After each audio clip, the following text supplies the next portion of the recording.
When you fly over the desert, you see down gigantic lines. Seen from the air, they give you the imagination of airstrips because they start abruptly, end abruptly, sometimes they cross.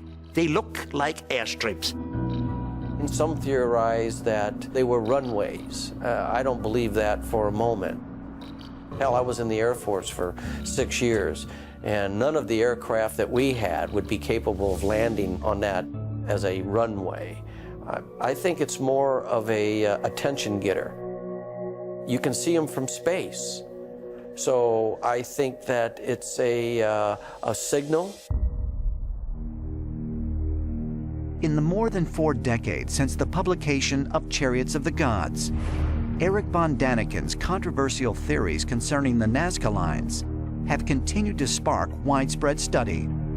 Some scholars, after discovering curious patterns in the numerous designs, suggest that the Nazca lines might actually be one of the earliest known examples of applied geometry. They were interesting geometric figures. They could draw a figure, and then they could envision making it even bigger. You're making angles, you're approximating distances, and that innate skill of us to deal with geometry, I think, translates to our earliest art forms. It's interesting as you look at these designs on the plains of Nazca. Some of them have very, very interesting relationships to the skies overhead. There's a very famous glyph of a spider with one leg that extends way, way out, and if you take that and flip it into sort of a mirror situation, what you can plainly see is that the spider is meant to represent the constellation of Orion, and the spider's leg, the extension, is meant to represent the star Sirius.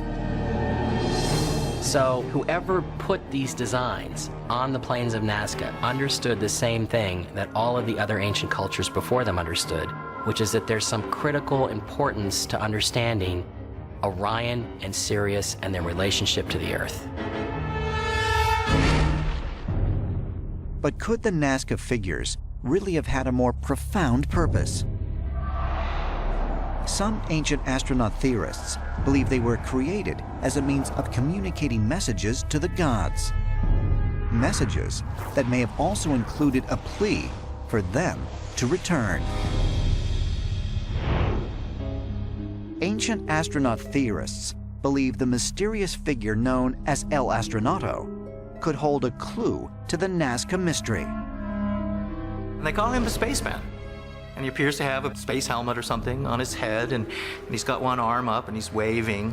And it would seem this is one of the sky gods.